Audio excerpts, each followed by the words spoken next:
According to the governor, Florida's collaboration with federal authorities led to 10,000 immigration-related arrests during the program's first year. Florida is the only state in the nation that has had a mandate approved by law that all law enforcement agencies must comply and help ICE in their endeavors. Let's see here. Operation Tidal Wave. Tidal Wave. Okay. This is a big Florida operation that's going on. Florida is the only state in the nation that has had a mandate approved by law that all law enforcement agencies must comply and help ICE in their endeavors. And did I hear you correctly? The only state?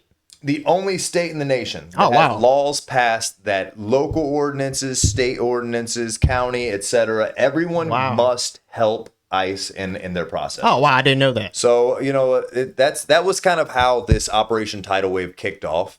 Okay. Was us signing those. The first bill that was attempted to pass was a big mess, had a bunch of nonsense in it. They kicked it. The next one passed. So we've had 8 months, I believe, with the law passed, Operation Tidal Wave being in full force. And let's see here. Let's show you guys. I think it's on Bing. It is. Let's see. Let's show you guys what we got here. Let's read a little article. Okay. All right. DeSantis touts immigration arrest under Operation Tidal Wave. Democrats call it political theater. The Florida governor said the Sunshine State will continue expanding its role enforcing federal immigration efforts as long as federal resources remain limited.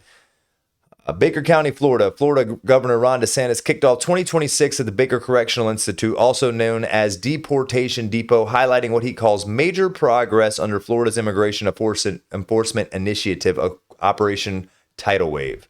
Speaking alongside state and federal officials, DeSantis reflected on the past year of immigration enforcement, calling Florida a national leader in partnering with federal agencies. These are real metrics. This is real progress, DeSantis said. According to the governor, Florida's collaboration with federal authorities led to 10,000 immigration-related arrests during the program's first year.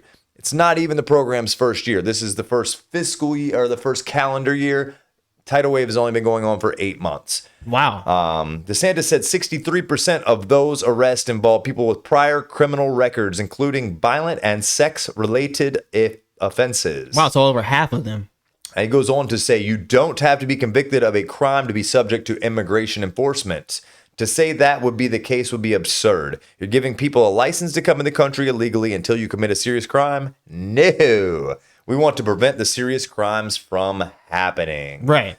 So, according to stats, Florida has over 20,000 arrests and deportations so far. Wow. Flights are constantly leaving Alligator Alcatraz and also leaving this Deportation Depot. Okay. People are in and out. We are moving them the quickest. People have the shortest turnaround time from coming into one of the deportation areas and leaving back home.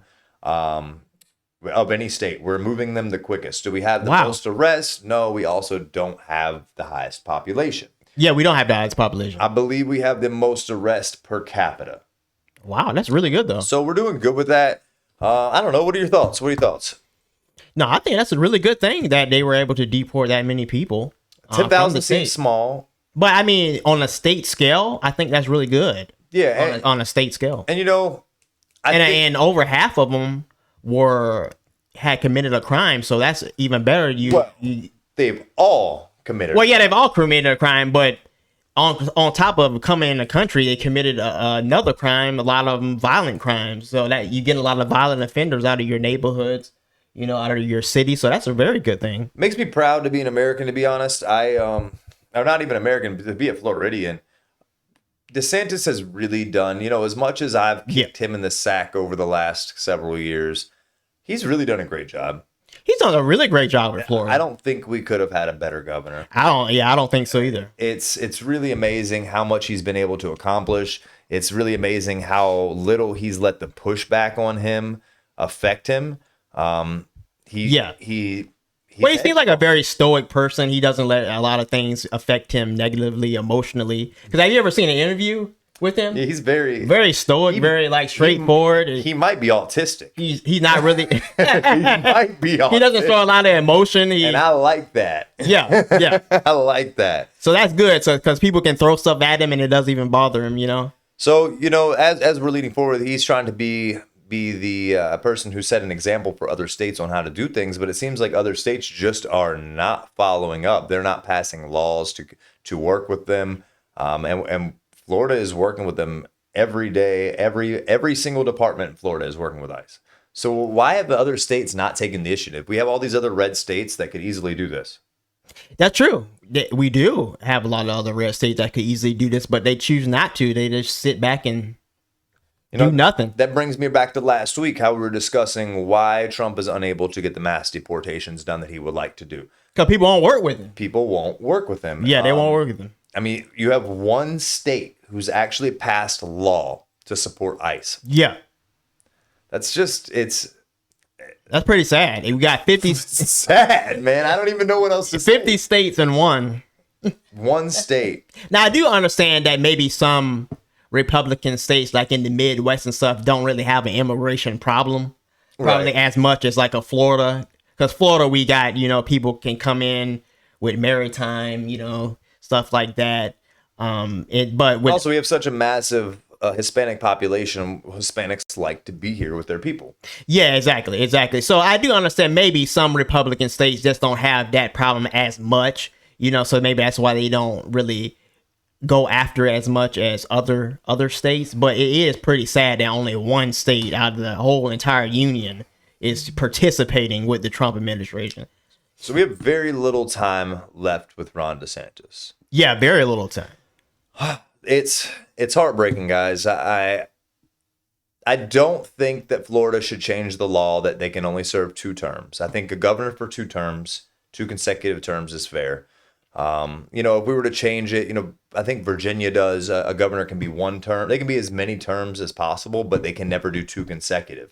I feel like that eliminates the possibility of making significant change. Think it seems to me that Minnesota is 3 consecutive. Because 3. if Tim Walz was able to run again in 2026. It's at least 3. That was his 3rd term, I believe. So looking forward, as Floridians, we really need to start considering what is going to happen in the midterm elections. We're going to have a new governor next year in Florida. Yeah, 2027. And we know it's going to be red we know it's going to be a Republican governor if we don't make the wrong choice. And I think a frequent issue that we have in this nation is we leave ourselves with the choice between a douchebag and a turd sandwich. And that's true. That's very true. As we move into midterms, there's a very important thing coming up before midterms, which we get to vote on who is going to represent the Republican Party. Yeah. And people like to forget about that. Yeah. So that is in March. By March, you need to be voting on who is going to be the next possible Republican governor of Florida. Mm-hmm. And we have really just 2 options right now that seem to be making any trending headway. We have Byron Donalds. Is DeSantis' wife still in the running? I don't believe she's made an announcement. Oh, okay. I know he was trying to push her last year. I do remember that. I think right now Byron Donalds is leading in every metric possible. Okay, because he was backed by Trump, so that makes sense. He was backed by Trump. Yeah. DeSantis has not yet given his endorsement on anyone. Okay. So that's going to be really interesting to see. Well, he's probably trying to see if his wife's going to do it or not. That's probably why he's holding off. That may be it too, but the time is ticking. So as of now, the 2 people that are notable that I can really mention are Byron Donaldson and also James Fishback. Okay. James Fishback, much less known guy. He does not have the big funding that Donaldson's going to have. But when it comes to representing our state, much like Ron DeSantis has, only one of those 2 people has come forward and said that they think that Ron DeSantis was the best governor in the history of Florida. Only one of those people has come forward and said that they wish to represent us Floridians in the same way DeSantis has, but even more fervently. Mm-hmm. Only one of those people is willing to come forward and debate and travel the state and campaign. Okay. and that's James Fishback. James Fishback. Byron is kind of being lackadaisical in his efforts. I think he thinks he has it in the bag already. Yeah, he thinks he already has it in the bag. That's what it is. And he may. But here's the problem. Byron is an establishment man. And I just don't believe that he has the convictions and the fortitude needed to serve Florida in the way that Ron DeSantis has. Yeah. I don't believe it. Okay. And I'm not here to say too many bad things about him, but you know, this is really important, guys. March is huge for Florida. We have to decide whether it's Byron or James, Fishback or Donaldson. We have to make that decision. So I implore all of you to start getting on your research. Yeah, definitely. Really, really dive deep into this, because James Fishback has come forward and said that he plans on running the state like DeSantis, but more aggressively. We haven't heard anything from Byron. We haven't heard anything other than... because we need some type of plan or something. Could we have a debate? Yeah, a debate or something like that. A debate would be nice. Yeah, a debate would definitely be and nice. only one of the two. James Fishback is willing to debate. Byron won't, because he's trying to hoard the media to himself. He's trying to prevent exposure. If he gives him a debate, he loses. He loses. Because that exposed some talking points. It exposed many talking points. Yeah.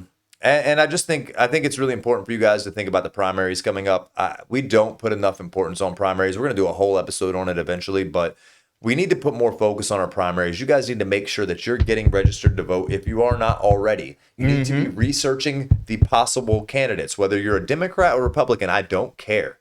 Well, I do care, but you need to be researching your candidates and not just their talking points. You need to be researching their background, how they voted, if they voted. James Fishback hasn't been part of the voting process yet. But you know, you need to be doing your research. This is huge, guys. Let's stop leaving ourselves with decisions that are between two assholes every time. We need to at least be participating in these primaries so we can have the best possible representation we can. If you don't participate in primaries, you're part of the reason Florida doesn't get proper representation in 2026. Yes, and we 2027, sorry. And we've had proper representation for quite a few years now, so we want to keep it up. Yes. Definitely want to keep it up. We cannot lose what we've gained. We cannot lose what we've gained. Can't lose that at all. No. Okay, and I'm here to announce my formal... No, I'm joking. Right? All right. That was a good one. Okay, guys, moving on. Yeah, what we got for the next topic?